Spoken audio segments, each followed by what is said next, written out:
Enquanto o mundo observa a guerra na Ucrânia, algo muito maior está acontecendo na fronteira mais longa da Rússia.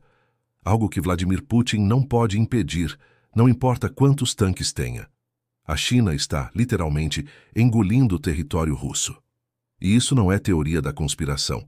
São fatos documentados que ninguém está falando. Esta é a história da invasão mais silenciosa do século XXI.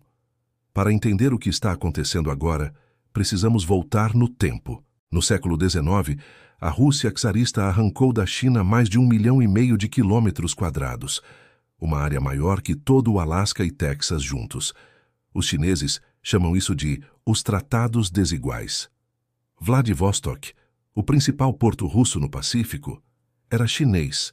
Toda a região do rio Amur, terra chinesa. E os chineses nunca esqueceram. Nas escolas chinesas, essas perdas territoriais são ensinadas como humilhação nacional. Gerações inteiras cresceram sabendo que um dia a China recuperaria o que é legitimamente seu. E esse dia chegou. Mas Putin não perdeu território em uma guerra. Está perdendo de uma forma muito mais inteligente e irreversível. Extremo Oriente Russo.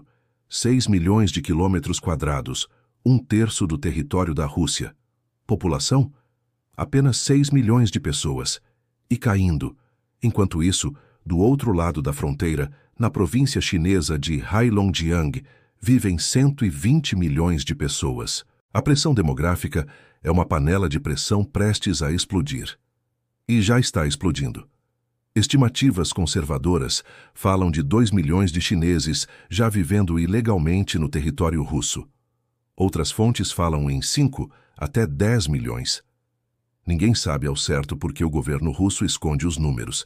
Em cidades como Blagoveshchensk, é mais fácil encontrar produtos chineses do que russos. Placas em mandarim substituem o cirílico. Fazendas inteiras são operadas por chineses usando mão de obra chinesa. As autoridades locais russas olham para o outro lado, porque precisam deles. Sem os chineses não haveria agricultura naquela região. Os russos são velhos demais e não têm filhos. Os chineses trabalham, pagam aluguel e ocupam um vazio populacional que ninguém mais quer preencher. O que Putin vai fazer?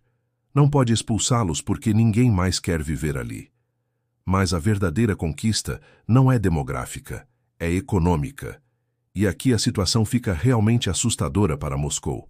Desde as sanções ocidentais de 2014, e especialmente após 2022, a Rússia se tornou completamente dependente da China. Gás natural russo, 80% vai para a China, com desconto. Petróleo, mesma coisa. Madeira da Sibéria, devastada e enviada para alimentar a construção civil chinesa. Putin negocia de joelhos. Em 2014, assinou contratos de fornecimento de gás com a China que analistas ocidentais calculam dar prejuízo para Moscou. Por quê? Porque não tinha escolha. A Europa estava fechando as portas e a China era o único comprador disposto a absorver o volume russo. Xi Jinping sabia disso e espremeu cada centavo. Hoje, empresas chinesas controlam projetos de infraestrutura massivos no extremo oriente russo. Estradas, pontes, ferrovias, tudo construído com dinheiro e trabalhadores chineses. Moscou diz que são parcerias estratégicas. Na prática, são concessões territoriais disfarçadas. Quando a China constrói a infraestrutura, a China controla a infraestrutura. E quem controla a infraestrutura, controla o território. A floresta siberiana está sendo devastada em ritmo recorde. Madeireiras chinesas operam 24 horas por dia, 7 dias por semana, cortando árvores centenárias e enviando tudo para o sul. Ambientalistas russos que tentam denunciar são silenciados. O governo de Putin precisa da receita chinesa para financiar sua máquina de guerra na Ucrânia. A natureza siberiana é o preço. E tem mais. A China está comprando terras agrícolas russas através de empresas fantasmas e acordos de arrendamento de longo prazo. Oficialmente, estrangeiros não podem comprar terras na Rússia. Na prática, contratos de arrendamento de 99 anos são equivalentes à propriedade, e a China está arrendando milhões de hectares. Aqui está o ponto crucial. Putin sabe de tudo isso, Seus assessores sabem, o Kremlin sabe, mas estão paralisados, porque expulsar os chineses significaria colapso econômico imediato. A Rússia está em uma armadilha. Quanto mais depende da China, mais território perde. Quanto mais território perde, mais depende da China. É um ciclo vicioso sem saída. E a situação militar torna tudo ainda pior. A Rússia tinha 3 divisões inteiras estacionadas no Extremo Oriente, voltadas para a China. Após a invasão da Ucrânia, essas tropas foram realocadas para o oeste. A fronteira com a China está praticamente desguarnecida. Putin apostou tudo na Ucrânia e deixou a retaguarda aberta. A ironia é brutal. Putin invadiu a Ucrânia falando sobre proteção da esfera de influência russa, sobre orgulho nacional, sobre recuperação da grandeza perdida. Enquanto isso, está perdendo 1/3 do país para a China sem disparar um único tiro. Os nacionalistas russos estão furiosos, mas silenciados. Criticar a parceria com a China virou tabu no Kremlin. Xi Jinping, por sua vez, joga o jogo longo. Não precisa de invasão militar. Não precisa de anexação formal. Basta deixar o tempo fazer seu trabalho.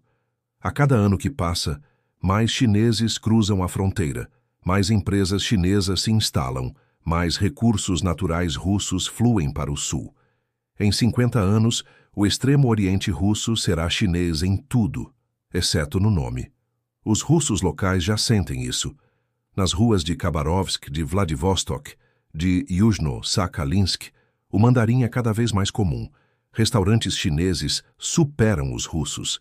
Escolas oferecem mandarim como segunda língua obrigatória. Não porque querem, mas porque precisam. É a língua dos patrões, dos proprietários, dos que têm dinheiro. E Pequim nem precisa anunciar suas intenções. Nos mapas oficiais chineses, muitas cidades do Extremo Oriente russo aparecem com seus nomes chineses históricos entre parênteses. É uma mensagem subliminar. Isso é temporariamente russo, mas sabemos que é nosso. E estamos apenas esperando. Putin criou seu próprio pesadelo. Ao alienar o Ocidente, ao queimar pontes com a Europa, ao gastar seu poderio militar na Ucrânia, entregou a Rússia Oriental de bandeja para Pequim. E não há volta. Mesmo que a guerra na Ucrânia termine amanhã, o dano está feito. A dependência da China é estrutural agora, não conjuntural. Historiadores futuros olharão para este período e identificarão o momento exato em que a Rússia deixou de ser uma potência global independente e se tornou um Estado cliente chinês. Esse momento foi 2022, quando Putin invadiu a Ucrânia e queimou a última ponte com o Ocidente. A partir dali, só restou a China, e a China cobra seu preço. O que torna tudo isso ainda mais fascinante é que está acontecendo em câmera lenta, à vista de todos, mas ninguém presta atenção. A mídia ocidental foca na Ucrânia. A mídia russa é censurada. A mídia chinesa ignora completamente o assunto. E enquanto isso, a maior transferência territorial silenciosa da história moderna está em andamento. No final das contas, a China está fazendo com a Rússia exatamente o que a Rússia fez com a Ucrânia, só que de forma infinitamente mais inteligente. Não com tanques e mísseis, mas com yuan e trabalhadores. Não com anexação formal, mas com ocupação demográfica e controle econômico. E o mais impressionante, com a total cumplicidade de Putin, que não tem absolutamente nenhuma alternativa. A grande questão não é se a China vai controlar o Extremo Oriente russo, já controla. A questão é, quando isso se tornará tão óbvio que nem Moscou conseguirá mais fingir que são parceiros iguais. E nesse dia, Vladimir Putin entrará para a história não como o líder que restaurou a grandeza russa, mas como o homem que entregou a Sibéria para a China. Essa é a invasão silenciosa. E Putin não pode fazer absolutamente nada para impedi-la.